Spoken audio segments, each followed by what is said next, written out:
Hello friends, and welcome back to QatNip. Hopefully you have seen our last video about Google I/O 2017, but well, it was quite short for a 2.5 hour event. So we thought that why not we put the basic and most important things in a line at a place for you.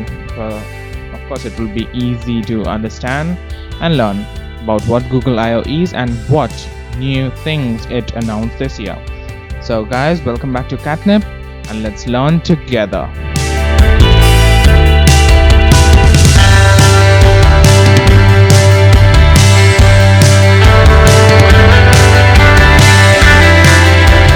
So we present you 5 most important announcements at Google I/O 2017.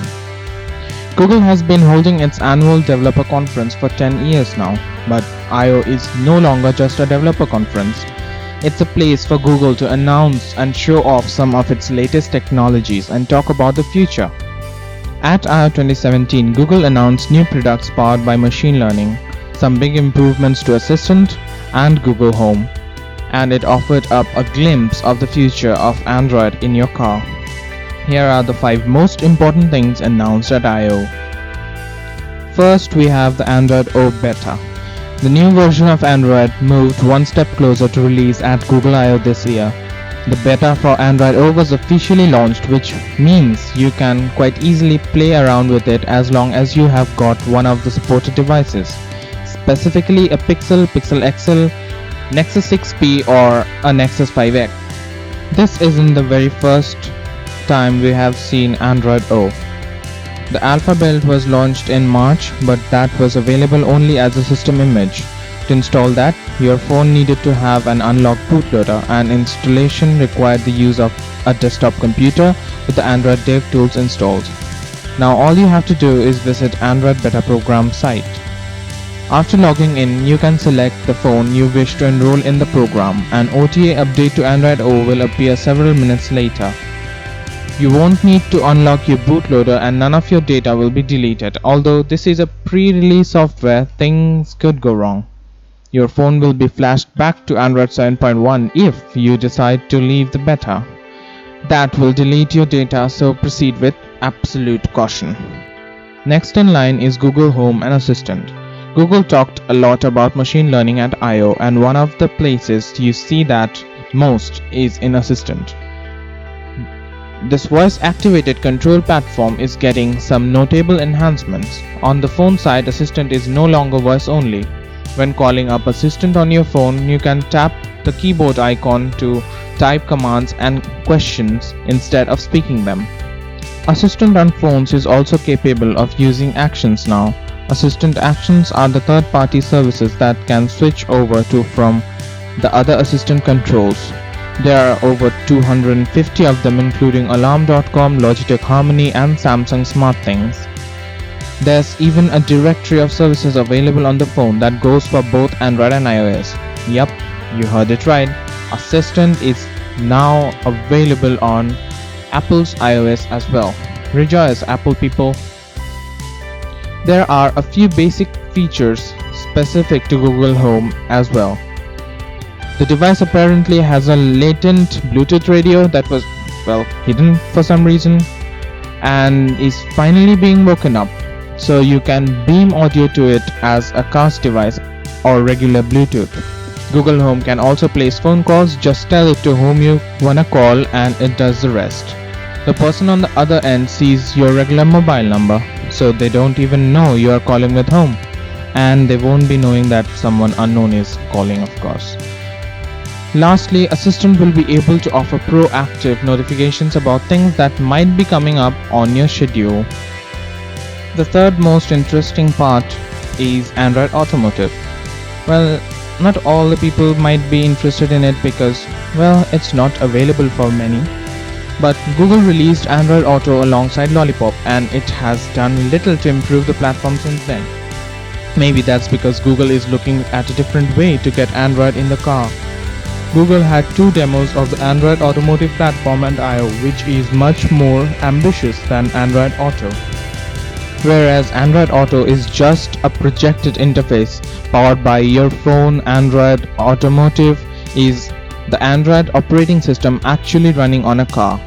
Some automakers have used Android as the base of the information system, but they are old, heavily skinned, and lack all Google services. Google wants to improve the software and build its own app platform into it. That means Assistant is included, so you can have access to a myriad of apps and services without installing anything on the car. It's unclear how updates will work with Android Automotive. Well, it's possible your car could end up very outdated and you'll probably keep a car much longer than a phone. The upshot to having Android built in is better control of the car's system. The demos included the ability to use Assistant to control the air conditioning or open the sunroof. Next comes a very interesting part, that is Google Lens. Yes, it will be very interesting because it will be available to the masses at least.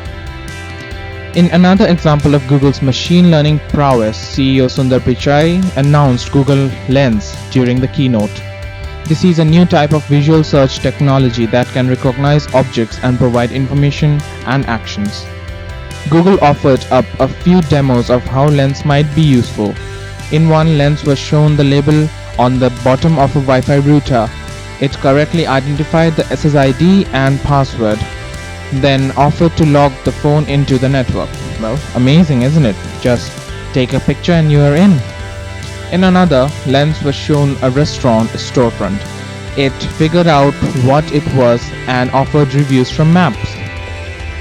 Google Lens will be a part of Assistant and Photos when it rolls out. Users will be able to capture images in Assistant to get data from the real world. In Photos, Lens will be able to find adorable and actionable contents as your images are uploaded. We don't know when Lens will roll out to Assistant and Photos, but it will happen soon in quotes. Well, certainly it will be happening soon. Lens will come to more products down the road. Finally, last but not the least, well, programming languages are not particularly interesting unless you happen to be a developer, and Google I/O is still technically a developer conference, right? So Google got big cheers when it announced that the Kotlin programming language will be fully supported by Android.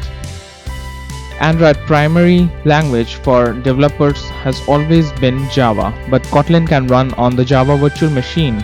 It's completely interoperable. It's also a much more modern language that's well suited for application development with cleaner syntax, functional programming, and more. It's often compared to Apple's Swift programming language. Google had a dozen of demos that showed how a few lines of Kotlin could replace dozens of code in Java. This doesn't necessarily matter to users right now, but it will be a very good thing in the future. Developers who embrace Kotlin may be able to produce better apps faster. Kotlin could also encourage some iOS developers to give Android a shot. That's all good for those of us who use apps after all. So those were the very 5 important things and main points of the Google I/O conference. So don't forget to let us know that what you think about it and what's the most important thing you think is. So we are off for now and we'll see you guys next time. Thank you for watching and have a nice day.